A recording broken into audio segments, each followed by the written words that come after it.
UFC's pound for pound list. Is this even a question? Why are we talking about this? Why has this even been a thing?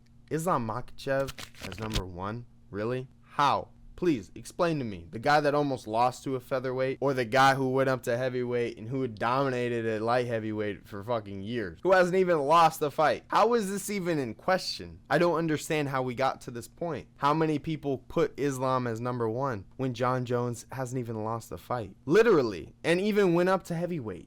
3 years off or not.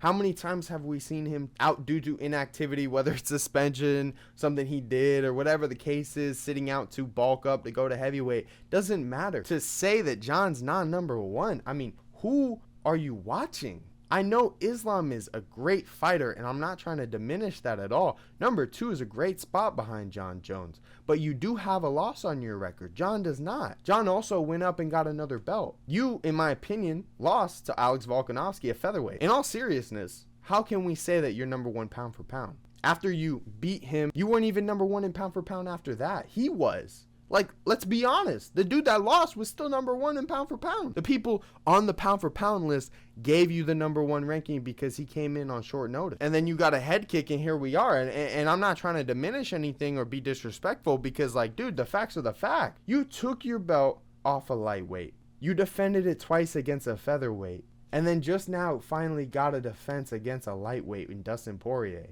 This is just the facts. You have 3 title defenses. Jon has a fucking plethora, okay? Another division title. We are just, every single time we're talking about this, it's like more and more that we can talk that Jon Jones is up on Islam. I just do not see how he is so unbeatable. He has lost in the past. Jon has not lost. And I understand he's on a win streak. I also don't agree with everyone saying that he's just like Khabib. I think Khabib's grappling and top game and pressure and all of that is miles ahead of Islam. I will give Islam this. His striking, his kickboxing, boxing in general, his stand-up game, whatever the case is a lot cleaner than Khabib's. He's more comfortable on the feet. But to say that he's better than Khabib, I don't know about that. And if we put that into question, how is he even better than Jon Jones? And to be honest with you, I don't even have Khabib as number 1 if he was active currently. That would still be Jon Jones. That would also depend on how much he's defended, if he's got the belt. You know, there's a lot of what ifs in that. So maybe I'll take that one back a little bit. Jon never lost, and Khabib never lost. I'm still taking Jon Jones. Activity or not, he's undefeated, never lost.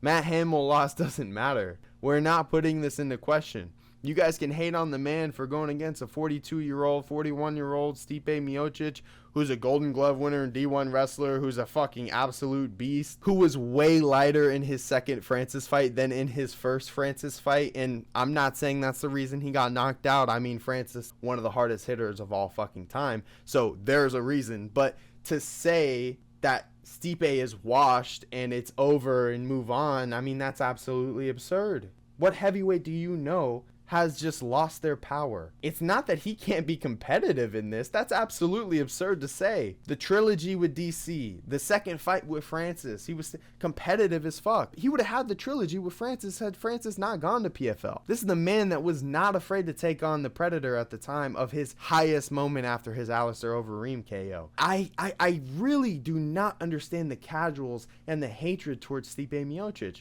It's absolutely absurd. And to say if Jon and him fight, it's a nothing burger because he's old, whether he wins or loses. Let's say he beats Jon. Is it because Jon's old and he's washed too? Like, bro, like, you gotta pick a side at some fucking point, and it just gets annoying. Let him and Jon figure it out in November at MSG. Tom Aspinall, Curtis Blades can figure it out in Manchester at 304, whatever the case, 303, whatever the pay-per-view is, and let it be. Tom will get the number 1 contendership after Jon and Stipe figure it out in November. Now, if Stipe wins is the only question mark because clearly Jon's going to get a rematch. Islam Makhachev versus Jon Jones as number 1 pound for pound ranking. Let me know your thoughts down below. I'm not buying it. I think he's number 2 respectfully, and Jon Jones is number 1. We're not even going to put this into question. And just like Dana said, if we put 2 men in the room and one's Jon Jones is the one walking out. That dude's the baddest man on the planet. I'm not going to question him. I'm not going to try it. Is what it is. So Appreciate y'all. Let me know what you think down below and your thoughts, who you would have as number one. Maybe you don't even want either of those as your number one. Maybe you got Khabib if he was active. Regardless, let me know, and I'll see you then. Peace.